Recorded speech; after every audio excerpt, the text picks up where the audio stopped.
guys. Oh yeah, people are trickling in, but when you want to start, Sabina, you're welcome to. Yes, so hi everyone who is joining us slowly. Let me close myself and let me annotate to do annotation this time. So welcome to my 2026 stat series. Today we're going to talk about when trends matter, is thinking before and after analysis. So to summarize what we did in previous lectures, we reviewed the data documents available on resource page. So if you have any question, you can contact me. And we also talked about the equity or fairness in analysis. I know it was very complicated, but I'm going to put additional resources so we can include it under the video, so it will help you to understand if you want to revisit the lecture. So to now, why it's not moving to the next one.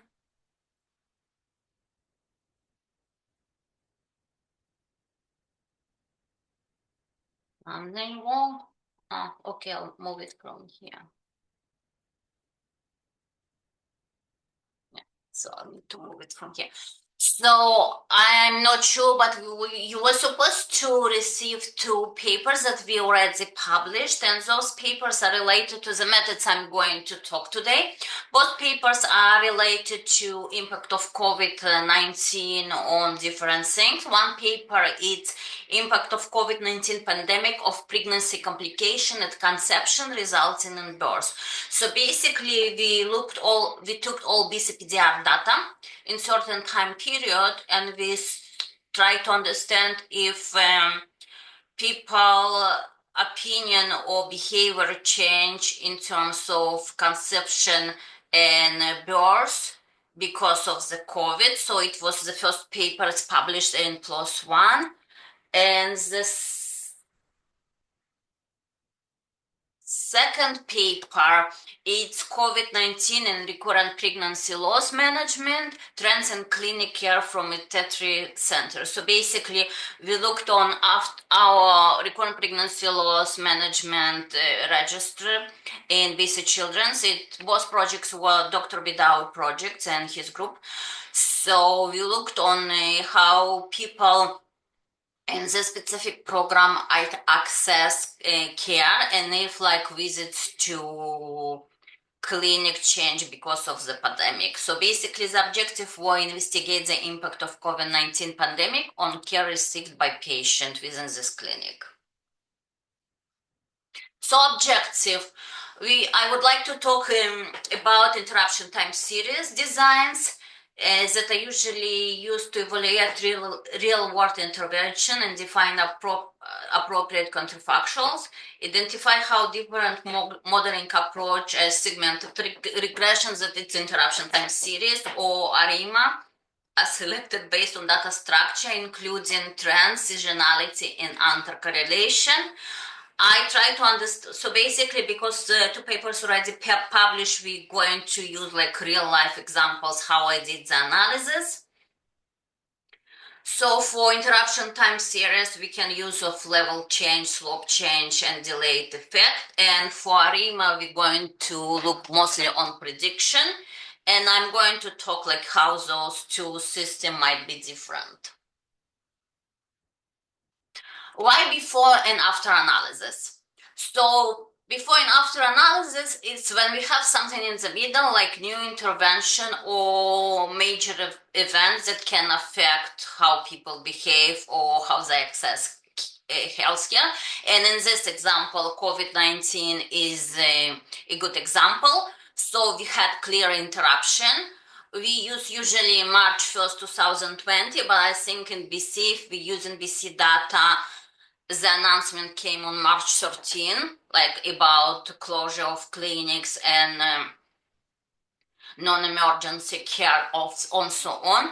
So because it was like very major event, so we can look how it immediately impacted healthcare access, so closure delays, service delivery, for example, shift to more virtual care, and patient behavior like in terms of giving birth or having conception, the decision of having kids, all those can be evaluated before and after the specific date.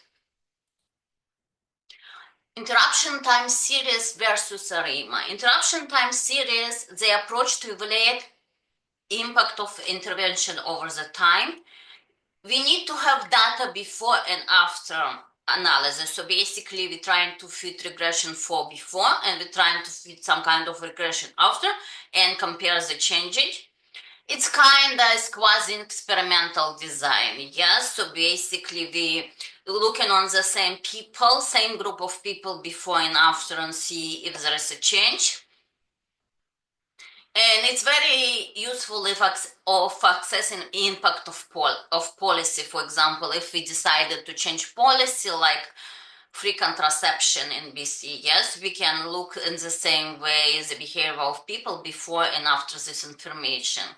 It's usually focused on level of change, so we can see immediate effect of our policy change or event. We can look on slope change if the effect sustained.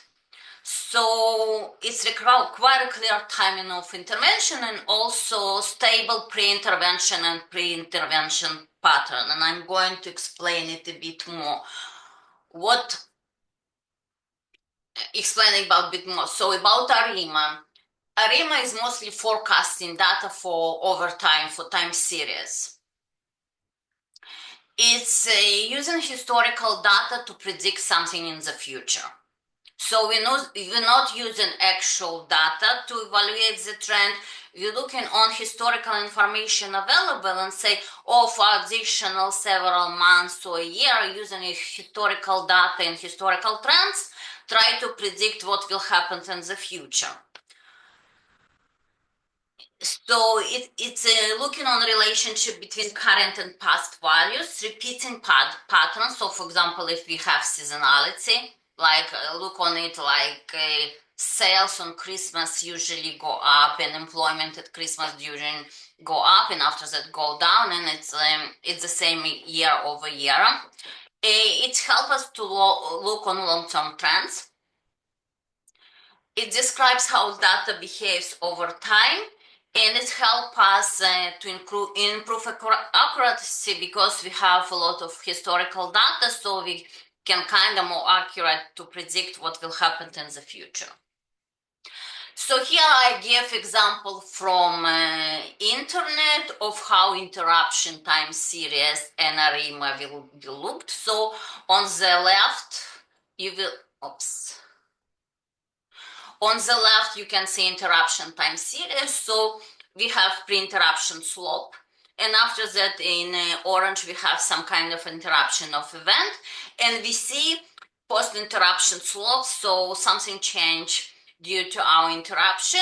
But we also can look on counterfactual trend line and compare, like if there was no interruption, how our population will continue to behave, and compares it with our post-interruption regression line like slope and intercept. ARIMA, it kind of looks more like if you look on stock exchange, how daily fluctuation of stocks are behaving. Or here, for example, this is average global temperature. So we can see how the fluctuation based on the seasons within 1 year, and also how the temperatures went up through the years. So basically, first I'm going to talk an interruption time series. So this is a paper that looking on recurrent pregnancy loss management. So objective was to assess impact of COVID-19 on care for patients with recurrent pregnancy loss with specific diagnosis. So design was retrospective cohort study, single clinic at clinic and BC Children's and Women Hospital. Time period was between March 2018 and February 22. So here it's like perfect, because if you look on March 2020, as an interruption point, we have like 2 years before and kind of 2 years after. So we have same amount of visit or months in each of the time periods. So what we did, we basically did very simple descriptive statistics. We look on monthly clinics visits, total and initial. So basically initial visit and when patient refer to the clinic and it's their first visit with the clinic, but after that they continue to access like clinic on a more regular basis, at least before COVID. We looked on type of visits so they can have in-person or virtual visits. And also, you all know that now we incorporated to BCPDR through our institute the social economic data from census, like material and social deprivation indexes.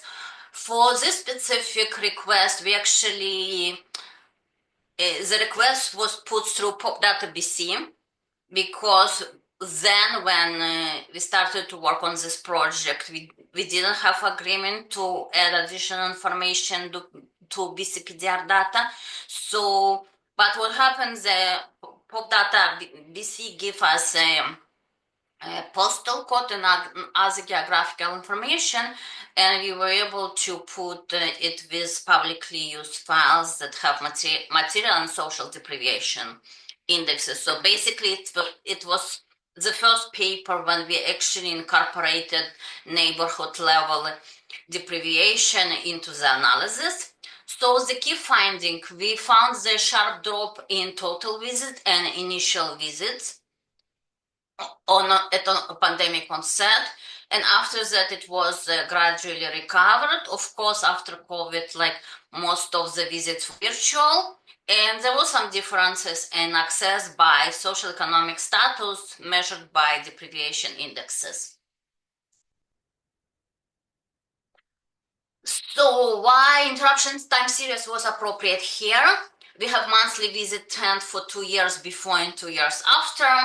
And for interruption time series or any segmental regression, you need at least 8 points before or after to measure something. So if you don't have enough points, for example, if you have 2 and 3 points, then it's very hard to build regression line on those or any estimation on very small amount of points. So in the literature, they say like at least 8 points, but technically is more is merrier.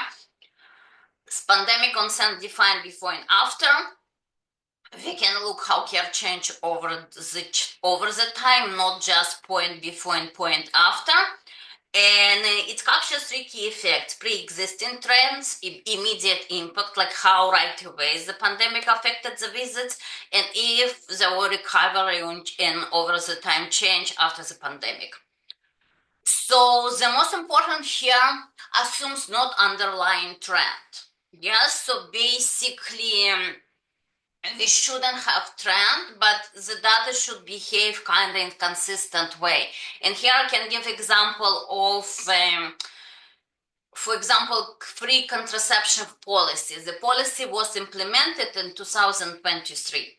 Yes, and for example, if you want to compare before and after analysis here, and we look for data between 18 and 25, there were COVID in the middle. So COVID will change the patterns of people behavior in terms of accessing contraceptions during the COVID period. So we kind of have two interruption points. Yes, we need to ensure that there is only one interruption point. So we need to have like stable pre-trend and stable post-trend. Yes, it should not have additional interruption or movements in the system. Some statistical methodology. So how basically we're going to run regression for interruption time series. So here I use the standard linear regression. So y equal alpha plus beta x from epsilon, that it's our residual, y alpha intercept, b coefficient, x independent variable, and epsilon is residual or error. However, for interruption time series, the regression, how we build regression, it will change a little bit. So we still have the intercept y, but we will have two different coefficients. beta 1, beta 2, and beta 3. And on the right, you can see how the actual data for interruption time series is structured. So you have period pre and post pandemic. Post pandemic will include March 2020 as the onset. For each month, we have number of visits to the clinic. It can be initial visits or total visits. And see, it's a time.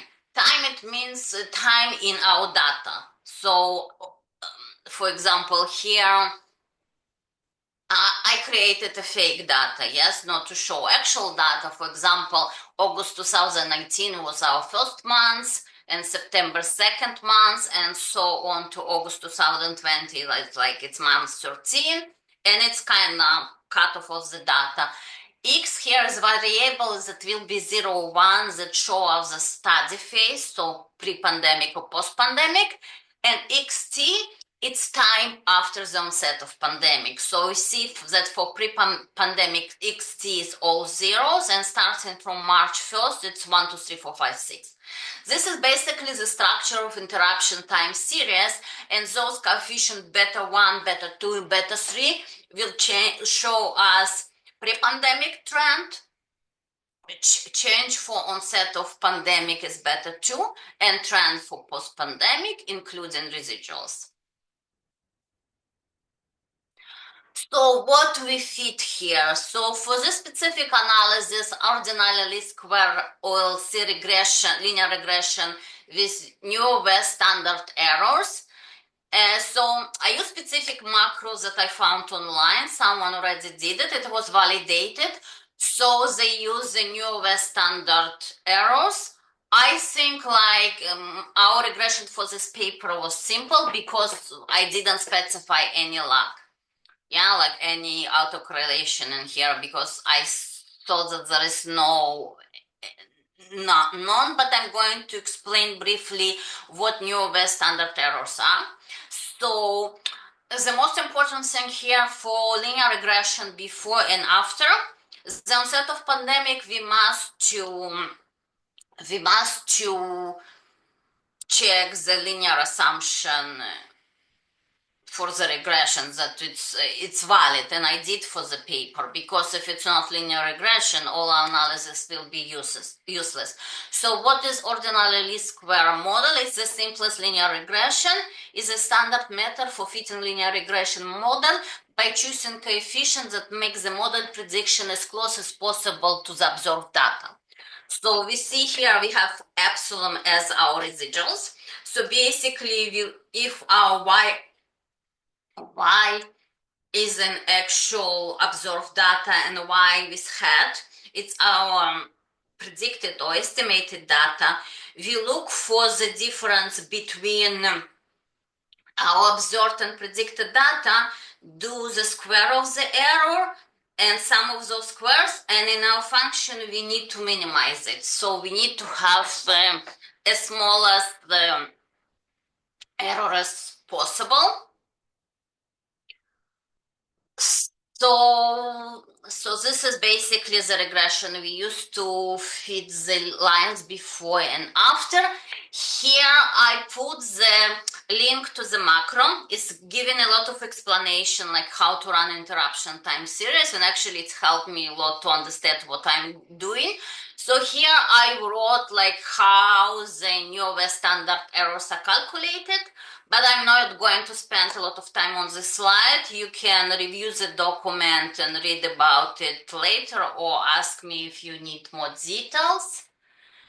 So basically, why we need to adjust the standard errors. Here I want to say about it. So basically, the issue can be heteroscedasticity. So basically, it's change of the variance over the time.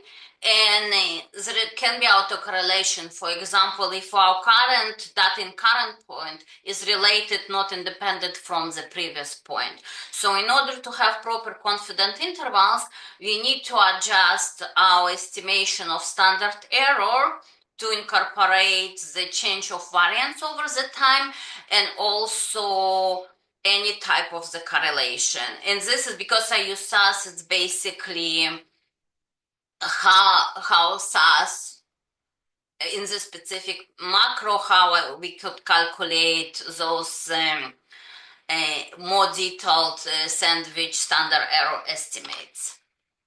So here basically data from the paper, we had 621 patients, 346 attended clinic before pandemic, it 275 after pandemic.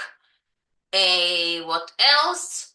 Those are actual number of total visits. Yeah, so basically I look how many total visits there were of in each month, and we plotted before and after pandemic. Visit was before the pandemic. Yeah, you can see like when clinics started, there probably were less referrals, and after that number of referrals increased. There is some kind of seasonality into data. Some months there were a little bit more visits, other is less, and it also depends on referral patterns, accessibility to other specialists to be referred into the clinic, and so on. And we can see for onset of the pandemic, the number of visits dropped sharply, approximately 455 to 22. But after that, after several months of closure, the visits stabilized. But here it's like it's in person and virtual visits together. So here also we put in the paper if there was change between the in-person and virtual visits. So we can see there was some virtual visits and maybe for remote patients or for any other reasons before pandemic, but after onset of pandemic, virtual visits like kind of or more virtual visits than in-person visits, and also to showing in different ways we calculated monthly virtual visits as proportion of total visit in this specific months, and we can see that after March 2020 the proportion of virtual visits was very high. So basically the shift of care changed from in person to virtual, and it's kind of, I guess it's changed everywhere. Before we booked an appointment with our GP or specialist in person, now a lot of appointments, especially like for prescription refill or minor issues, can be done over the phone or on virtually on camera. So this is actually the interruption time series plot that is included into the paper. So dotted line is the actual points for visit, and blue lines are our estimates from regression, and the red line is onset of pandemic. So you can see that in visits drop from 62 to 44, and there was a drop in number of visits, and after that slowly the number of visits picked up. Yeah, so this is basically the best regression line that we can find that minimize our residuals. So overall the visits were rising before the pandemic, dropped sharply at the start of pandemic, and slowly recovered. So also, as I said, we looked on material and social deprivation indexes. So basically, I will include the link on how those calculated from the census data. You can download, like I have macros that I can calculate the deprivation indexes based on specific information myself, but Stat Canada has file where they already are calculated. There were error in their files, and I think in October 2024 they changed the file for deprivation indexes. So basically, if you want to download those indexes and use it in your data by dissemination area or census subdivision, you can download the file. So it's a quantile, so basically the data divided to 5 groups. But for the purpose of this analysis, we only used 3 groups. Less deprivation, it's Q1, Q2, average deprivation Q3, and more deprivation Q4 and Q5. Yes, and basically what we did, we uh, we did the analysis, including the deprivation material and social deprivation separately when we included it in the model. And here in red, we show, I think, the social deprivation was slightly more significant, if I remember. So before the pandemic, visits were increasing in all groups. Yes, for example, for social deprivation.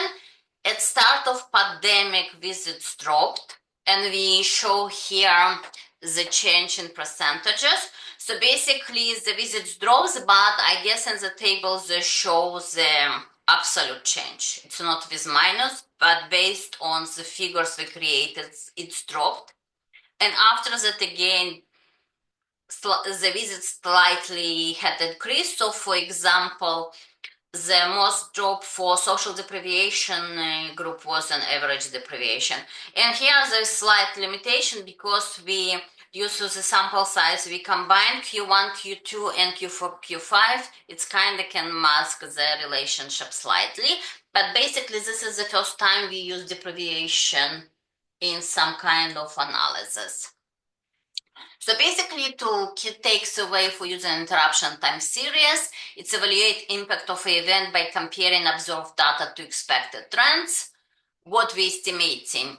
We estimating pre-trend baseline patterns before the event, level of change, how it's changed immediately, a change in trend after the event.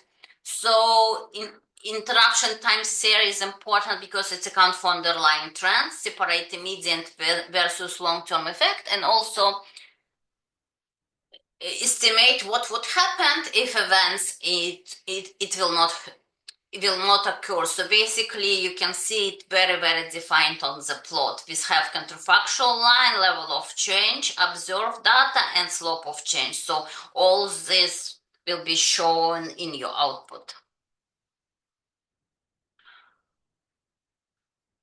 So now we're going to go to the next paper. It's basically on conception rates of before and after pandemic, and we use standardized rates and not proportion. So basically, we took population and BCA estimation for population in mid-July, and we use woman and fertility age from 15 to 49. And based on this one, we look of number of conception in each month and created rates per 100,000.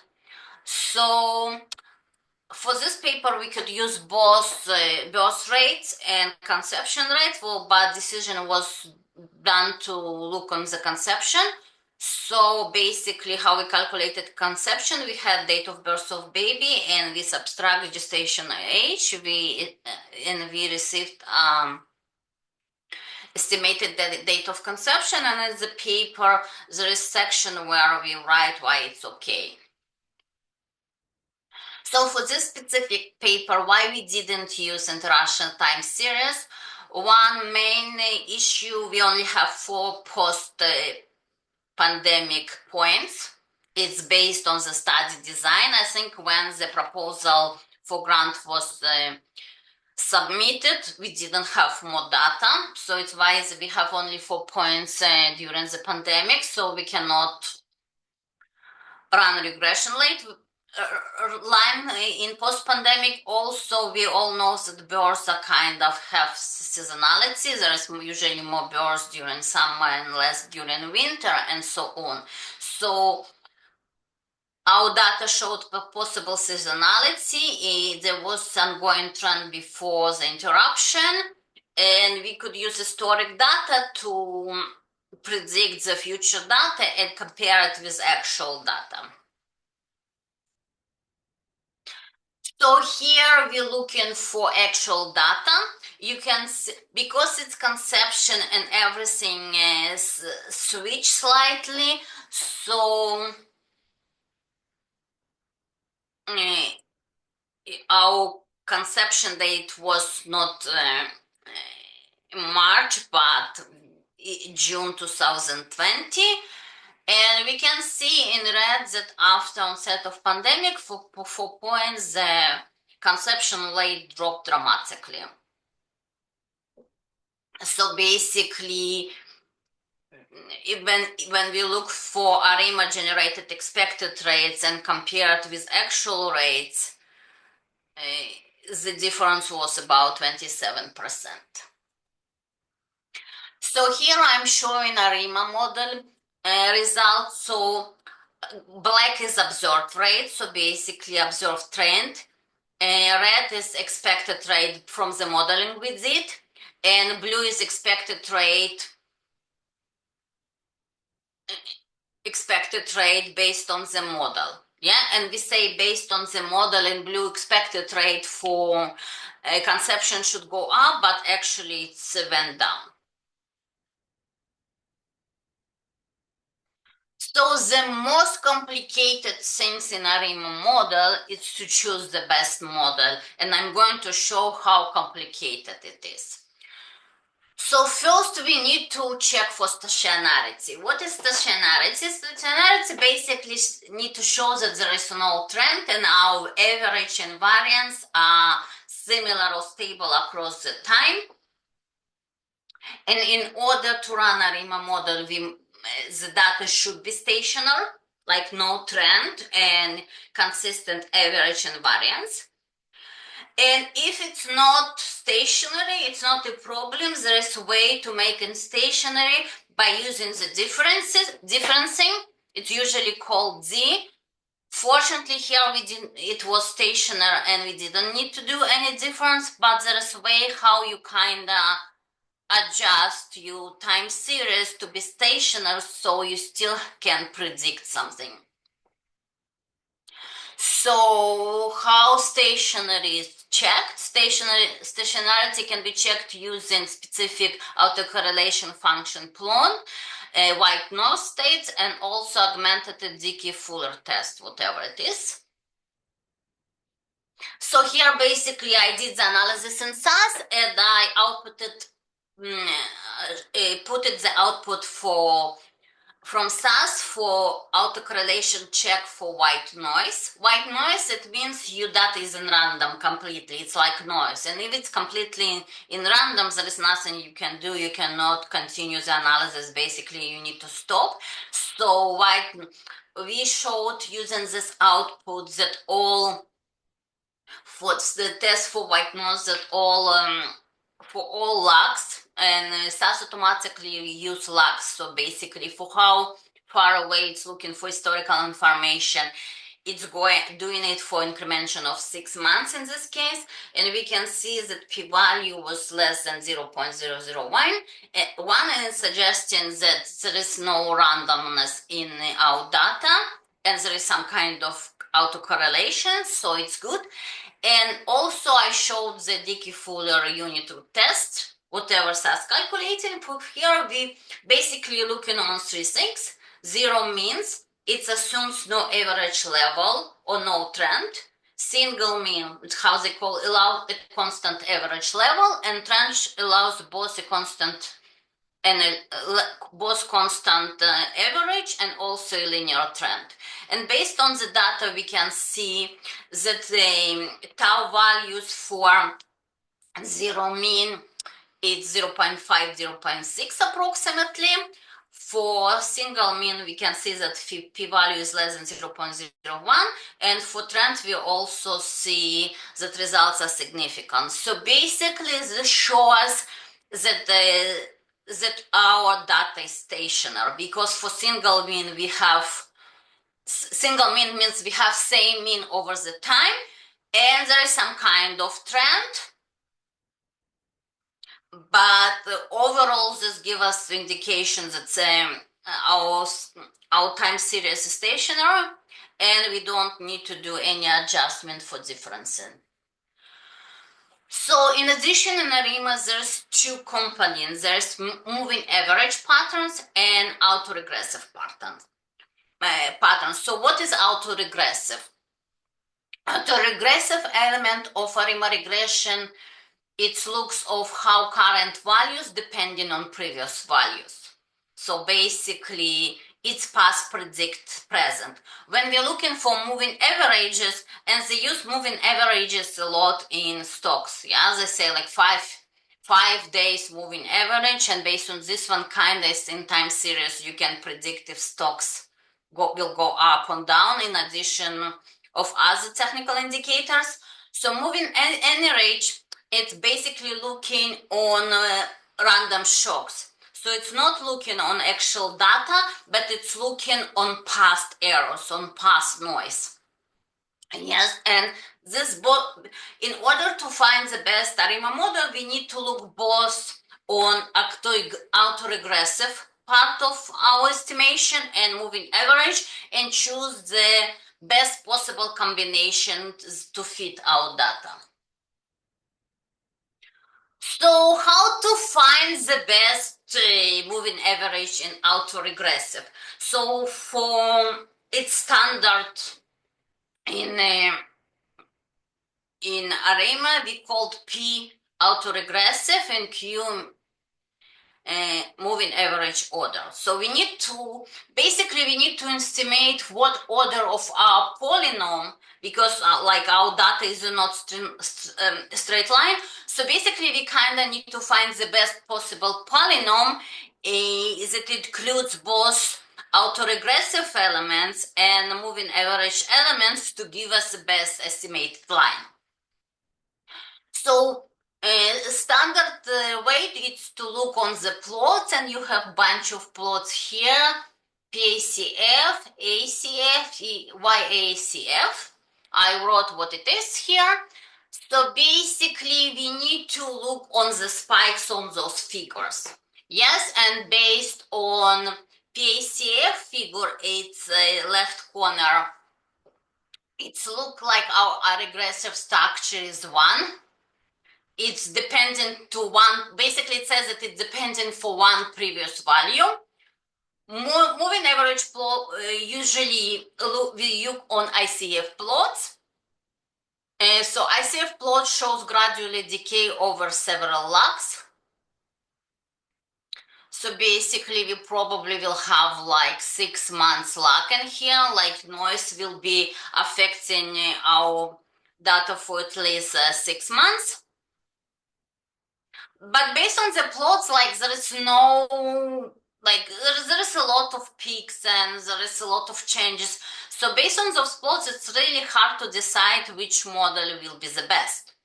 Yes? So we have some seasonalities, some spikes for plots, EICF plots for lag of 12 months, so it means yearly seasonality, but we don't know what are the best P and Q combination for our model. So it means we need to investigate and further. So what I did, so basically ARIMA model as any model use AIC, CBC, SBC values with certain like Bayesian criterion and alkalic information criterion. So basically it's used some model field statistic to fit the best model. Because I had seasonality of 12 months from previous plot, so basically I created macro and I ran all possible combination. P1, Q1, P1, Q2, and so on. So it's run for a couple of minutes, and I figure out if you're using P as 12, autoregressive element is 12, and Q is 3, or P 12 and Q is 1, it's kind of consistent to what we saw in the plot. We will get the best models. So it's the models that give us both lowest AIC and SBC combination. Yes, so basically those are our candidate for the best ARIMA model. So because I use SAS, it allows to do additional things with the modeling that are a bit more complicated. I went even further. So I basically in SAS, I basically plotted all those function elements for each log from 0 to 24. Yes, and I make some calculation for the correlation. And the correlation is calculated as 2 divided by square root of n, so it's approximately 0.18. So basically I looked and I looked to absolute values that are more than 0.18, and here in red I highlighted the possible locks for a maze structure. Yes, it's kind of how far away we need to look for a noise. Yes, so here's additional candidate for our best model.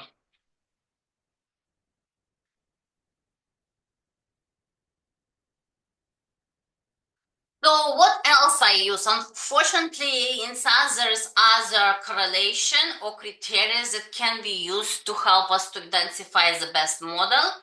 So those are canonical correlation, minimum information criteria, and extended sample autocorrelation function. So SAS knows how to do it. Yes, it's calculating it nicely for you and give us like very nice output. And based on the output, after breaking our head for a couple of hours, we can decide which model is the best. And I'm going to show it. So canonical correlation basically, and I will send you information to this lecture in SAS that explains exactly what it is in more details if someone is interested. So basically, it gives us matrices of all combinations for a year for autoregression and moving averages, and we need to find the maximal, the largest rectangle where all values is more than our cutoff 0.05. Yes, so I identified here the triangle, a rectangle after I looked. And we need to look on the usually top left corner. So basically we can use P2 and Q3 as the base model based on canonical correlation. After I use the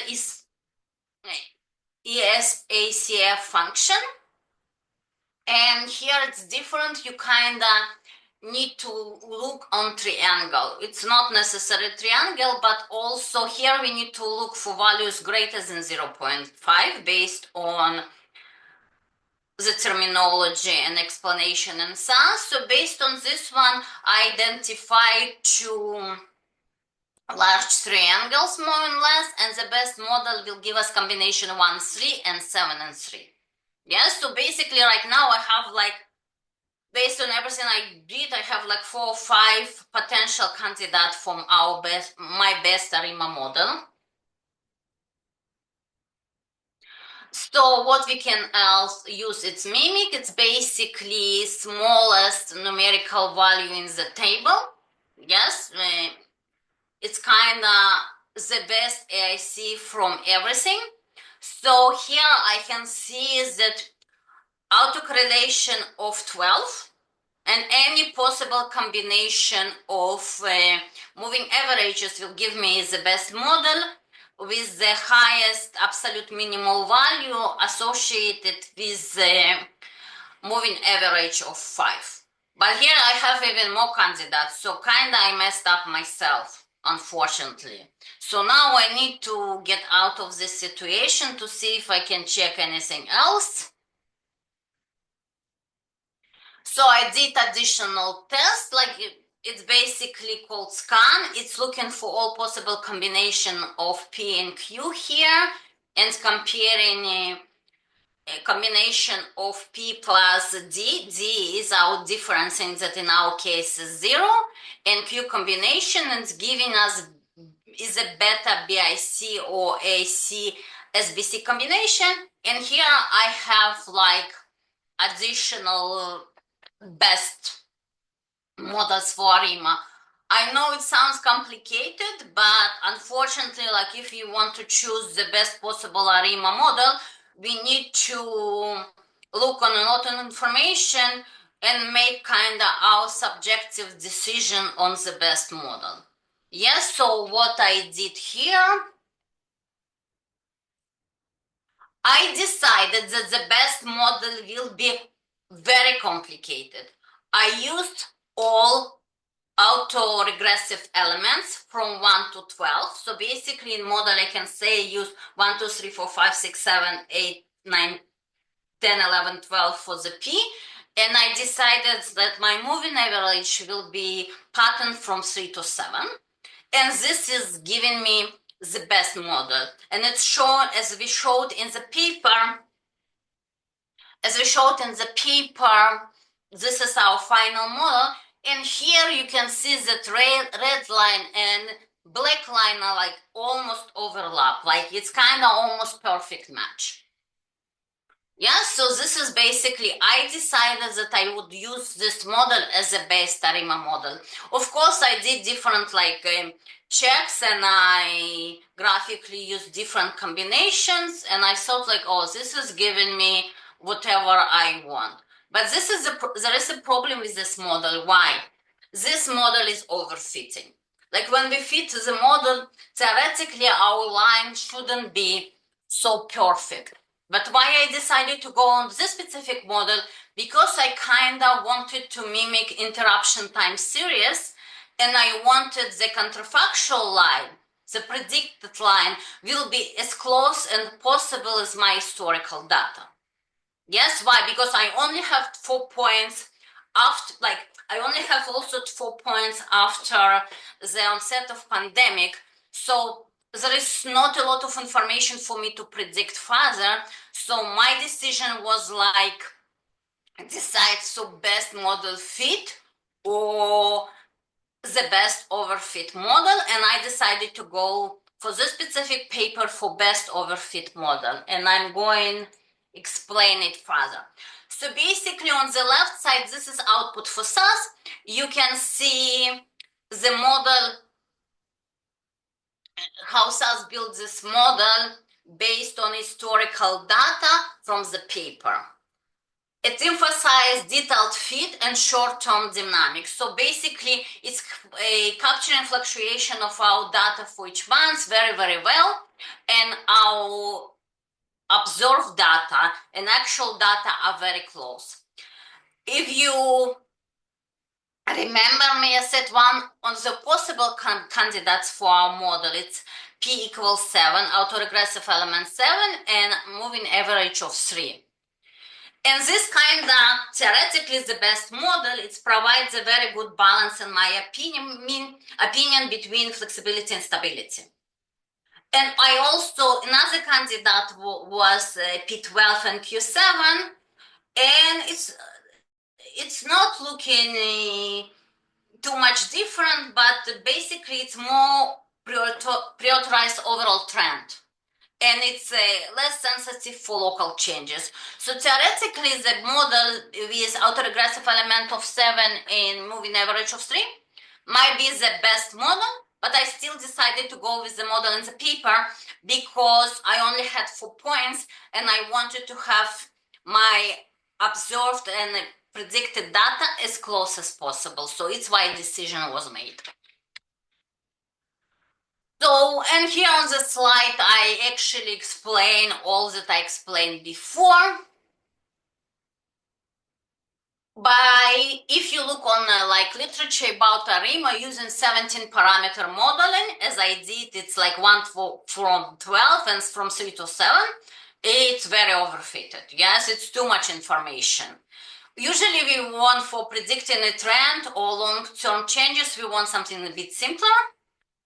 But my goal kind of here was to find the best overfitted model. It's like basically it's not that I decided it from the beginning, it's what my intuition said to me. Said, Sabina, you want something that fit your historical observed data very well because we only have 4 points.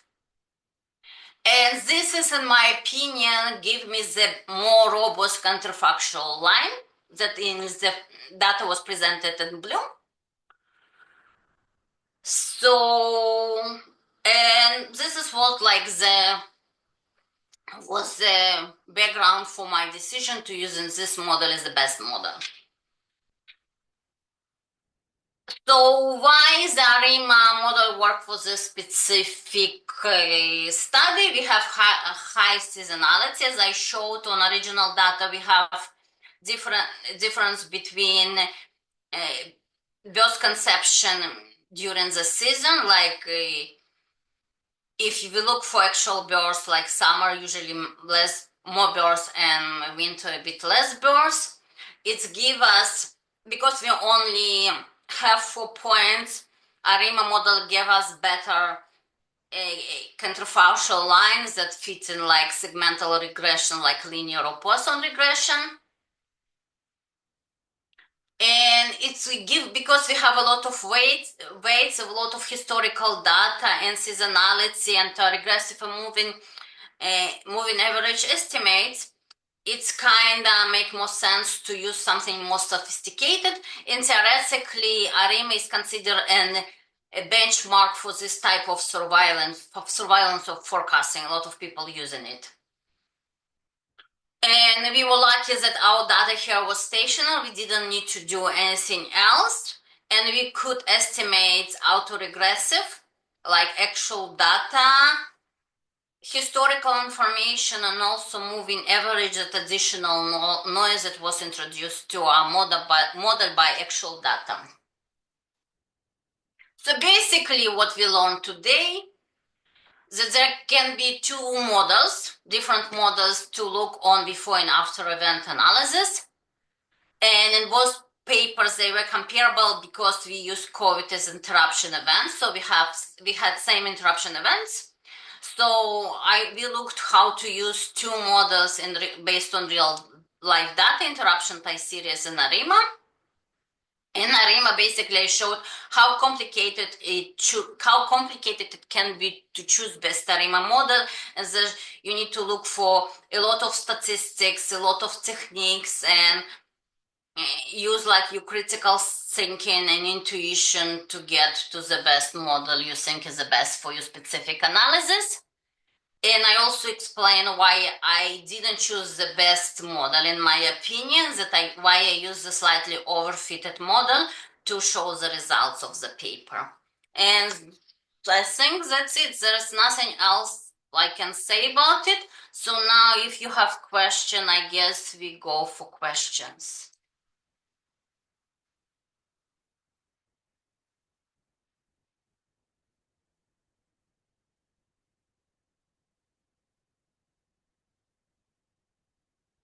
So guys, are there any questions about it? I know that it's a lot of information, but I think if you read the paper and look on all the figures, you will understand like what we did. For RIMA model, we did different, actually we used different RIMA models. Yes, we looked for IVF, for stillbirth, for different comorbidities that we use as a percentage. And you can see as smaller your sample size is much harder to find the best fitted line to it. Yeah, so I think like I suggest if you didn't have chance to read the paper, and if you're interested in this model, maybe you can like you can read it again and look in what I did. In paper, we didn't explain, in paper for RIMA, we didn't explain a lot how the best model was chosen because it's went like for more like clinical journal. So there is appendices that briefly describe how we use it. And actually, I think it took me over the week to figure out how to find the best RIMA models because everything, and because it's kind of, they say, oh, look on those graphs and look on combination, and whatever I did, the combination give me like 1 and 6, 1 and 12, 1 and 3 and 12, and something like this. And when I plotted it, I didn't like it, so I started to investigate it more. And I know a lot of people use R, and it's cool. R is great for specific things, and I use R for like Bayesian statistics, for structural equation model more than SAS.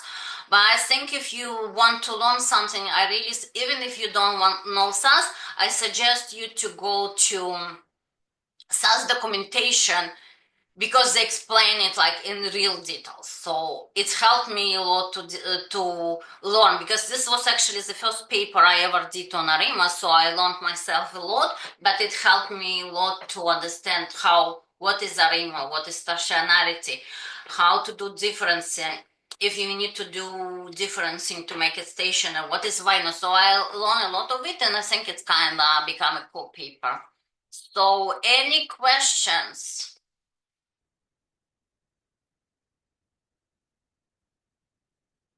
No questions? Okay, so I think we're going to wrap it up. The lecture will be available online.